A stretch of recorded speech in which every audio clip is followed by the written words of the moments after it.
There exists an ancient principle in political economy. You cannot extract infinite profits from impoverished workers when they finally recognize their collective power. It's a fundamental impossibility, like holding water with open hands. For 40 years, U.S. textile corporations maintained Bangladesh as their preferred exploitation workshop through starvation wages, deadly conditions, and complicit governments. But this week, that system just collapsed. On Wednesday, the Bangladeshi parliament voted 287 to 13 to approve the Labor Dignity and Industrial Sovereignty Act. On Thursday, Prime Minister Sheikh Hasina signed legislation that effectively prohibits U.S. textile giants like Gap, Walmart, and H&M from operating in Bangladesh under their current exploitation model. Catherine Tai, the U.S. trade representative, convened an emergency meeting with 34 chief executives of textile corporations. This is not labor reform. This is economic revolution. And let me tell you something from my years analyzing global supply chains at the IMF. When a producer country ends decades of economic subordination, it's because workers finally refuse to subsidize corporate profits with their blood. For 4 decades, Washington and Wall Street operated under a simple assumption. Bangladesh needs our contracts more than we need to respect basic human rights. We provide production orders, access to the U.S. market, crumbs of investment. They provide cheap labor, suppressed unions, corporate obedience. This week, that assumption exploded. And what the corporate media doesn't want you to know is that Bangladesh is not acting alone.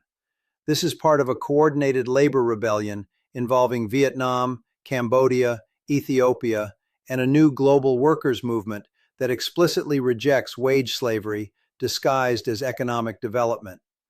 Let's talk about how we arrived at this moment. Because this story doesn't begin this week.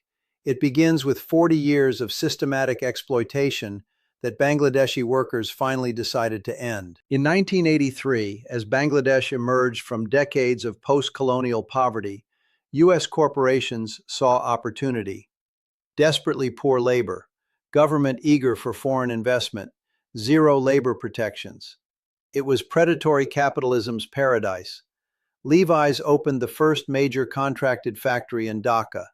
The wage was $25 a month for 14-hour shifts, 6 days a week. Workers couldn't protest because the government banned independent unions under U.S. pressure.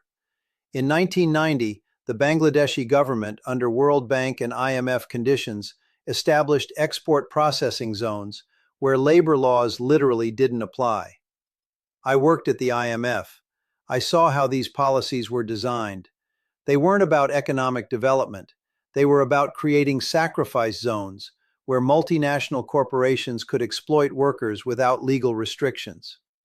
The United States provided $340 million in development aid, specifically linked to keeping these zones union-free. By 2000, Bangladesh had become the world's second largest garment exporter after China.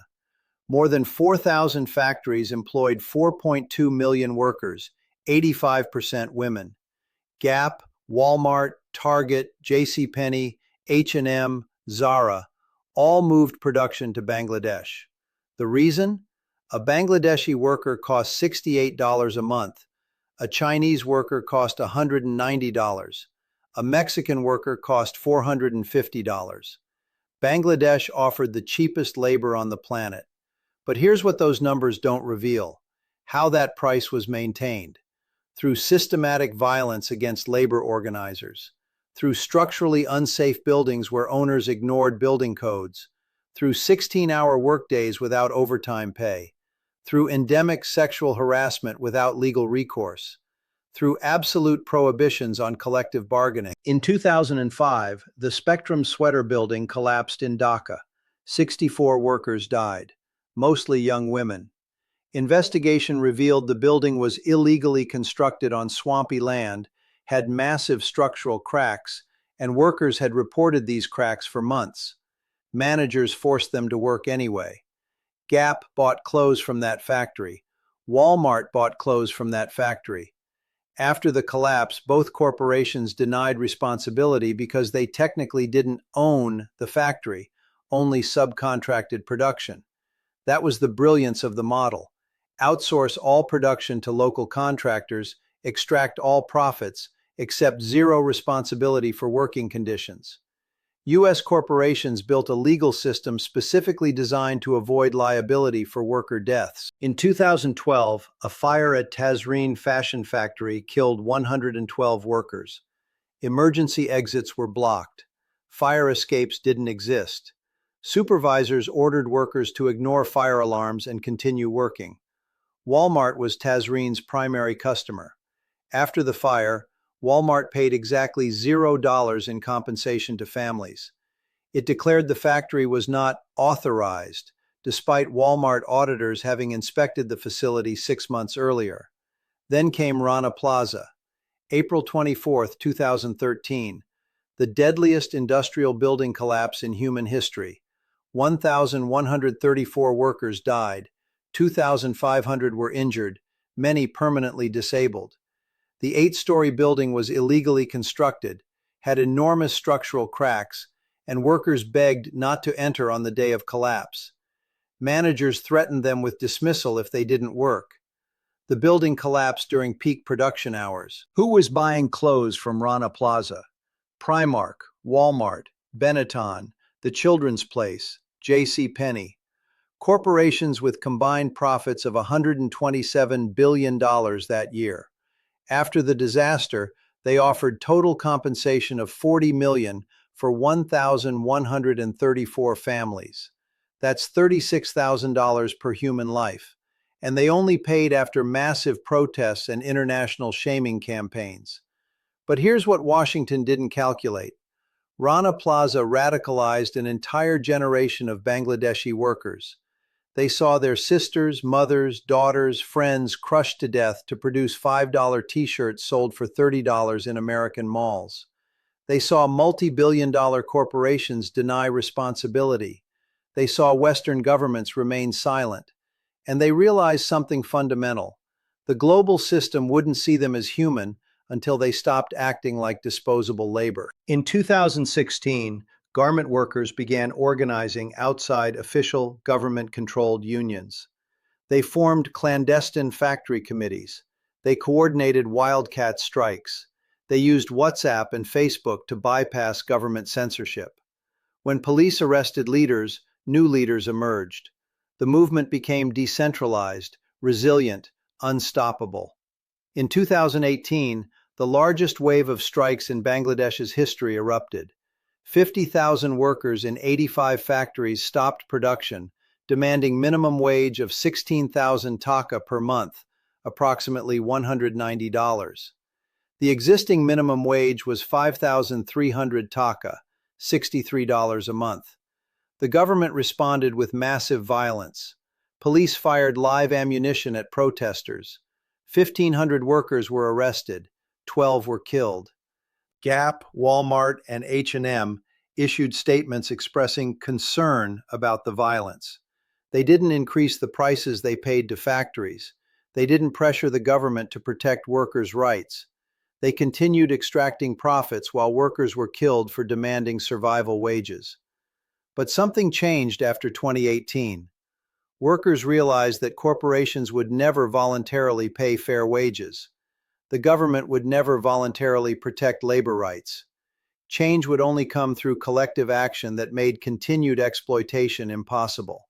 So what happened? What happened is that in 2023, Bangladeshi labor organizations did something brilliant. They formed an alliance with textile cooperatives from Vietnam, Cambodia, and Ethiopia. They coordinated simultaneous action in 4 countries.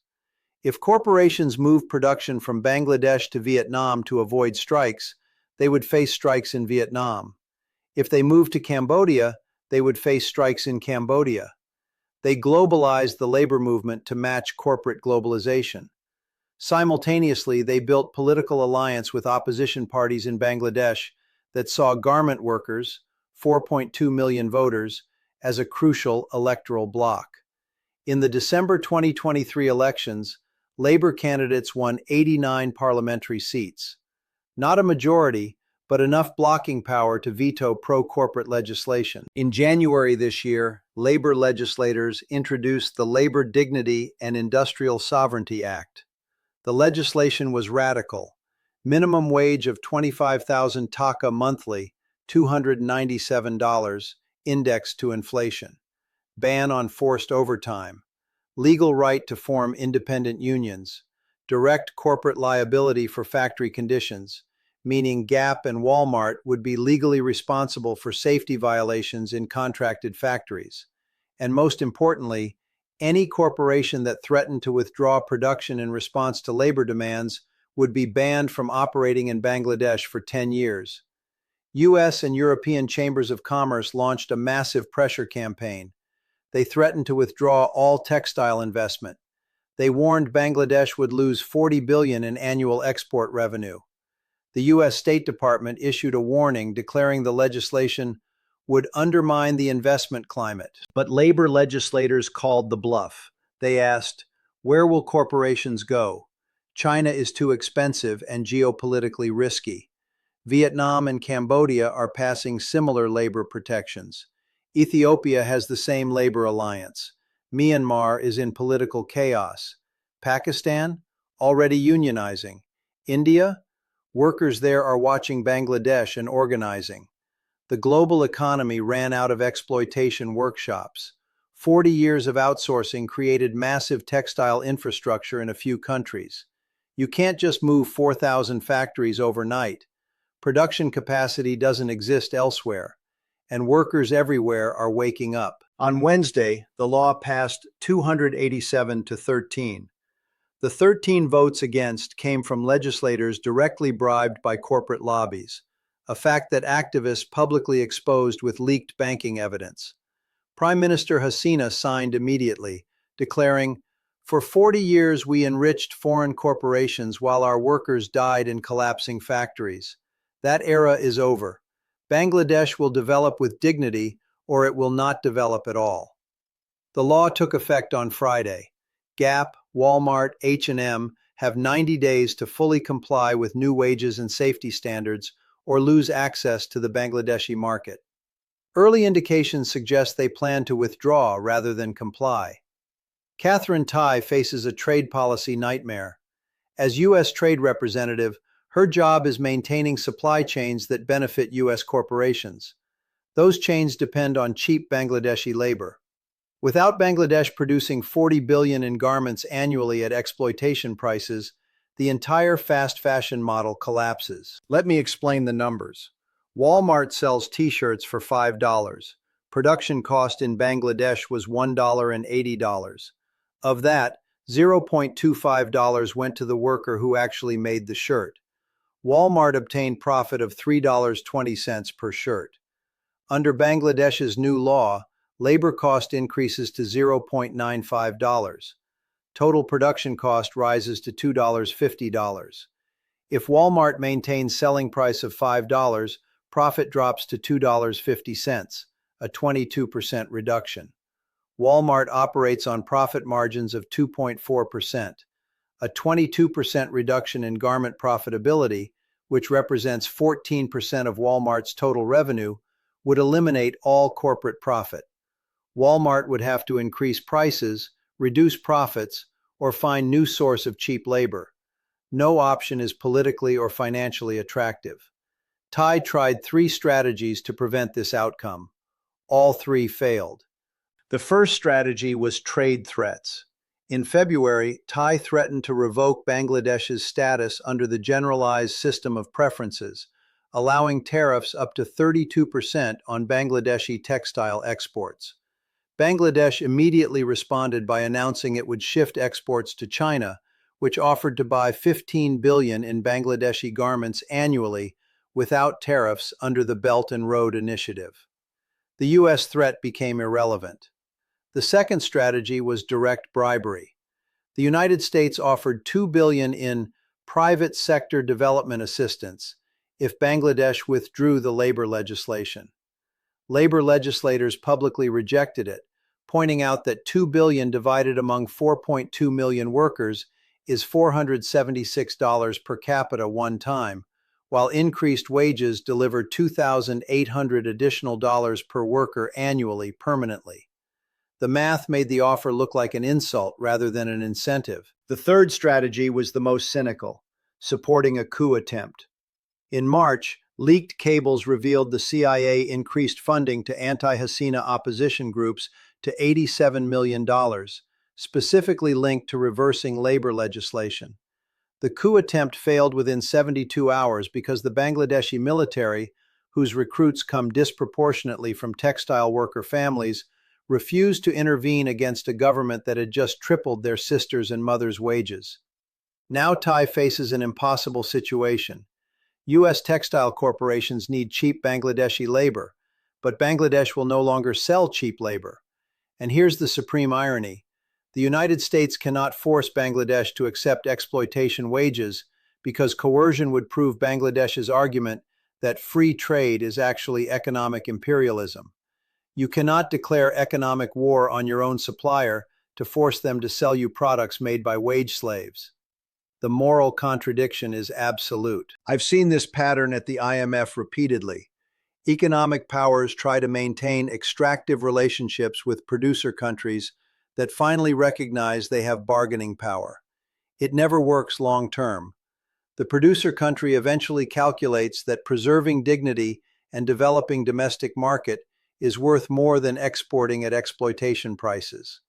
Now, I want to mention here John Mearsheimer, professor of political science at the University of Chicago and leading theorist of offensive realism.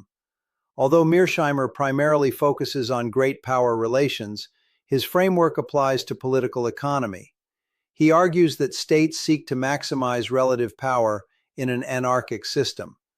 Bangladesh just recognized that its power comes from control over textile production capacity that global corporations desperately need. For decades, Bangladesh acted as if it were weak because it was poor.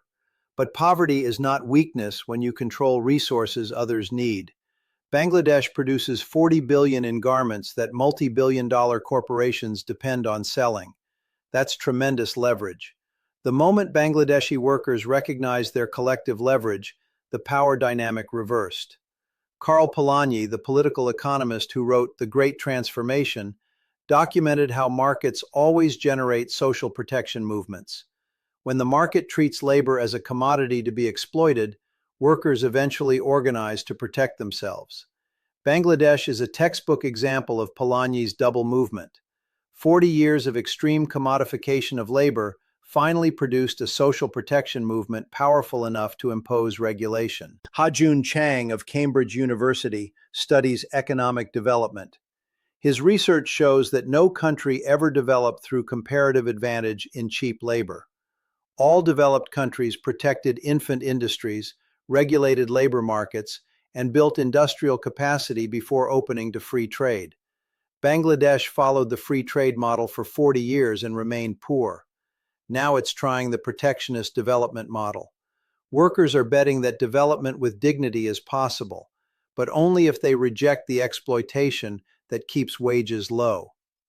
David Harvey, Marxist geographer, writes about accumulation by dispossession. Corporations accumulate capital by dispossessing workers of fair wages, job security, and bargaining power. Bangladesh was a site of massive dispossession for 4 decades. The new law is workers' attempt to reclaim what was dispossessed: dignity, safety, fair compensation. The global economic order that multinational corporations built after 1980 rested on 3 pillars. The first pillar was global labor arbitrage, constantly moving production to the location with the cheapest wages. This model required there always be desperate countries willing to accept any wage. Bangladesh was a key player in this system. That pillar is collapsing. Bangladesh refused to continue being an exploitation workshop. Vietnam is passing similar labor legislation. Cambodia too. Ethiopia too. Corporations are running out of places to exploit workers because workers everywhere are coordinating resistance. The second pillar was outsourcing responsibility. Corporations didn't own factories, only subcontracted production. This allowed denying legal responsibility for worker deaths, safety violations, environmental damage. Bangladesh's new law destroys this model by making corporations responsible for conditions throughout their supply chain. If Gap buys from a factory, Gap is legally responsible for that factory. The third pillar was regulatory capture of producer governments. Through the IMF, World Bank, and bilateral trade agreements, Western powers forced poor governments to maintain low wages and weak unions as a condition for market access. Bangladesh broke this model by passing strong labor legislation despite U.S. trade threats. When all three pillars collapse simultaneously, the entire model of corporate globalization becomes unsustainable. Corporations face a choice: pay fair wages and operate with reduced profit margins, or withdraw from producer markets and lose production capacity. Neither option preserves the status quo of massive profits extracted from exploited labor. U.S. textile corporations have no counter strategy. They cannot automate garment production because sewing remains too complex for robots. They cannot move production to the United States because U.S. labor costs $15 per hour versus $1.50 in Bangladesh, even under the new law. They cannot find new exploitation workshops because workers in all producer countries are organizing. So global supply chains are collapsing, not through war or pandemic, but through workers refusing to be exploited. This is the most significant shift in economic power in 40 years. Let me pause here because I need to ask you something important. Are you enjoying this analysis? If this content is helping you understand the labor revolution happening right now, please hit the subscribe button immediately. Join thousands of people who are waking up to the reality that workers globally are reclaiming power from exploitative corporations. If you find this analysis valuable, leave a like so the algorithm shows this to more people who need this information. And I want to know, where are you watching from? Drop your country in the comments. I'm building a global community of people who understand that power is shifting from corporations to workers, and I want to know where you all are. Now let's continue with why this matters to your daily life. Because this isn't just about Bangladeshi workers. This affects you directly. When Bangladesh triples wages, U.S. corporations face a choice: absorb costs by reducing profits, or pass costs by increasing prices. Guess what they'll choose? Your $10 t-shirt at Target will cost $16. Your $30 jeans at Walmart will cost $48. Your $25 dress at H&M will cost $40. Clothing will become 35 to 60% more expensive over the next 2 years, as Bangladeshi labor legislation forces price increases throughout the industry. If you earn the U.S. median wage of $60,000 and spend $1,200 annually on clothing, that spending increases to $1,900. That's $700 of reduced purchasing power annually. Multiplied by 130 million U.S. households, that's $91 billion in reduced consumption, or $91 billion transferred from consumers to Bangladeshi textile workers. But here's what you need to understand. That's the real cost of clothing. For 40 years, you paid artificially low prices subsidized by exploitation of Bangladeshi workers. You paid $10 for a shirt that should cost $16 because someone in Dhaka worked 14 hours for $63 a month in a structurally unsafe building. Your discount was their misery. Now that exploitation subsidy is ending. Prices will reflect real labor costs. Your wardrobe will become more expensive. But workers in Bangladesh will be able to feed their families, send children to school, live in safe housing, have a future. If you think that's unfair to you, consider. The average American owns 148 garments. The average Bangladeshi worker owns 7. The average American spends $1,200 annually on clothing. The Bangladeshi worker earns $756 annually total. Your clothing budget exceeded their entire annual income. Wealth redistribution is happening, not through government policy, but through labor action forcing corporations to share profits. It's uncomfortable for Western consumers accustomed to cheap consumption, but it's justice for workers who produce those goods. Your investments will also be affected. If you own index fund shares, You probably own Gap, Walmart, Target, all of which will see severely reduced profits. The retail sector lost $340 billion in market capitalization in the 3 days after Bangladesh passed the legislation. Your 401k probably dropped 2 to 4% if it's invested in diversified funds. But here's the hopeful part. This change is good for global humanity, even if it's uncomfortable for Western consumers. Bangladesh is demonstrating that economic development with dignity is possible, that workers can organize to demand fair wages, that governments can reject corporate blackmail, that the global South doesn't have to accept exploitation as the price of development. For 4.2 million Bangladeshi textile workers, this is transformative. A worker who earned $63 a month now earns $297. That's enough to rent a decent apartment instead of living in a slum, enough to pay for children's education, enough to save for emergencies, enough to have dignity. For Bangladesh as a nation, this is the path to real industrialization.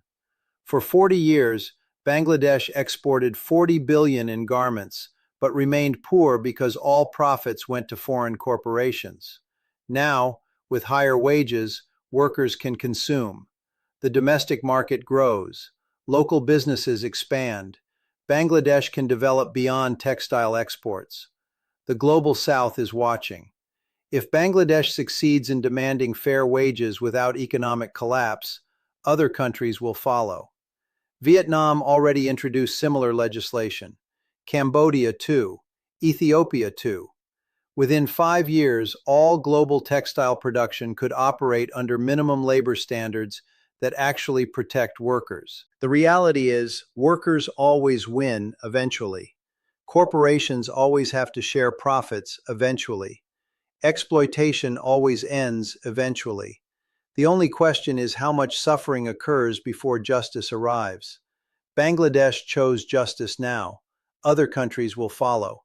And you are witnessing the end of 40 years of textile exploitation and the birth of a global economy where workers are treated as humans with dignity. This is history. Pay attention.